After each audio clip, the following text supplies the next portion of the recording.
আগামীকাল থেকে তৃণমূল কংগ্রেস নেতাকর্মী সমর্থক জনপ্রতিনিধিরা এসআইআর নিয়ে পথে নামছেন। বৈধ ভোটার যাতে বাদ না যায় তার জন্য রাজ্যের প্রশাসনিক প্রধান মমতা বন্দ্যোপাধ্যায়, সাংসদ অভিষেক বন্দ্যোপাধ্যায় সরাসরি মুখ খুলেছেন। বাদ নেই জেলা স্তরের নেতারাও। কেউ গাছে ঝুলিয়ে বেঁধে মারার নিদান দিচ্ছেন, আবার কেউ বলছেন একজন বৈধ ভোটার বাদ গেলে বিজেপি নেতাদের ছাড়বো না। এবার উত্তর 24 পরগনা জেলা পরিষদের কর্মাধ্যক্ষ আব্দুল্লাহ রনি, বিধায়ক রফিকুল ইসলাম, বসিরহাট 2 নম্বর ব্লকের পঞ্চায়েত সমিতির সভাপতি সোমেন মণ্ডল, সহ সভাপতি সমীর বাছার, জেলা পরিষদের সদস্য লক্ষ্মী রজক বিশ্বাস। তারা বললেন, মহকুমার 2002 সালের ভোটার লিস্টে এখনো পর্যন্ত ভোটার লিস্ট সংশোধনীর নামে শতাধিক বৈধ ভোটারের নাম বাদ গেছে। ইতিমধ্যে একদিকে যেমন জেলা শাসক, অন্যদিকে নির্বাচন কমিশনের দপ্তরে লিখিতভাবে আবেদন করেছেন জেলা নেতৃত্বরা। বিএলআরওরা বাড়ি বাড়ি যাবে, সেই সঙ্গে আমাদেরও একজন প্রতিনিধি যাবে, গিয়ে সমস্যাগুলোর সামনে থেকে তারা উপযুক্ত নথিপত্র দেখিয়ে মিটিয়ে দেবে বলে জানান তৃণমূল নেতৃত্বরা। কোনোভাবেই বিরোধীরা চক্রান্ত করলে তা রুখে দেবে বলেই জানান তৃণমূল কংগ্রেসের নেতৃত্বরা।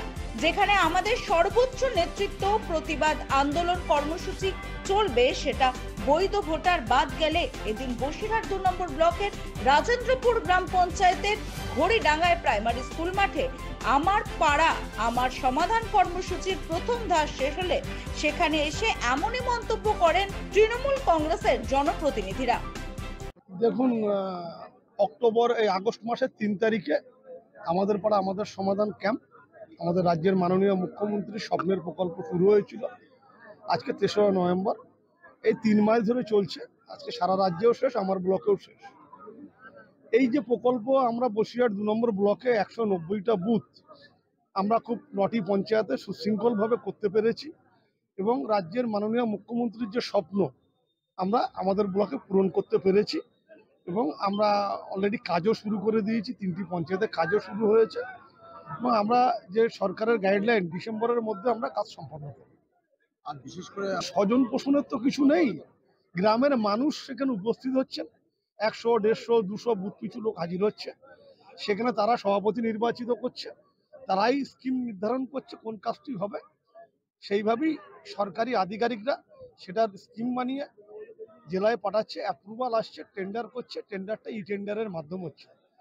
যেহেতু টেন্ডারের মাধ্যমে, ইন্টারনেট টেন্ডারের মাধ্যমে হচ্ছে, এখানে স্বজন পোষণের কোনো জায়গা নেই। বিরোধীরা, তাদের কোনো জায়গা নেই, তাদের সাথে মানুষ নেই। কারণ রাজনীতি বলুন আর গণতন্ত্রে জনগণ শেষ কথা বলে, তাদের সাথে জনগণ নেই। তারা মিডিয়ায় বেঁচে থাকতে চায়, কিছু বলতে হয় বলার জন্য বলছে, বিরোধিতা করার জন্য বিরোধিতা করছে। একটা পাড়ার মানুষের ছোট ছোট কাজের জন্য 10 লক্ষ টাকা বরাদ্দ এবং সেই কাজগুলো শনাক্ত করবে কারা? পাড়ার মানুষ। এর থেকে ইউনিক কোনো প্রকল্প হতে পারে না, ইউনিক কোনো সরকারি কর্মসূচি হতে পারে না। মমতা বন্দ্যোপাধ্যায়ের সরকার এই ধরনের বিভিন্ন ধরনের জনমুখী প্রকল্প মানুষের হিতার্থে, মানুষের ভালোর জন্য তিনি করে চলেছেন একের পর এক। তার সুবিধাও বাংলার মানুষ পাচ্ছে। তার সঙ্গে নতুন সমাধান আমাদের পাড়ায় আমাদের সমাধান। তার সঙ্গে নতুন যে কাজটা দিদি করলেন, এটা তো সারা বাংলা জুড়ে হবে, লক্ষ মানে হাজার হাজার বুথে কাজ হবে এবং বহু কোটি টাকার ব্যাপার। কাজটা তো হবে মানুষের সাথে। তাহলে একসঙ্গে বাংলার মানুষ, এলাকার মানুষ, গ্রামের মানুষ, বুথের মানুষ, পাড়ার মানুষ তারা উপকৃত হবে। এই মুখ্যমন্ত্রী যতদিন বাংলায় আমরা রক্ষা করতে পারবো তাকে, এই মুখ্যমন্ত্রী থাকবে। আমরা বিশ্বাস করি ততদিন ধরে বাংলার উন্নতি, বাংলার মানুষের নিরাপত্তা, বাংলার মানুষের পেটের ভাত, বাংলার মানুষের বিভিন্ন ধরনের স্বাস্থ্য, চিকিৎসা, পড়াশোনা থেকে শুরু করে ছেলে মেয়েদের সমস্ত কিছু সুবিধাটা একের পর এক বাংলার মানুষ পেয়ে যাবে।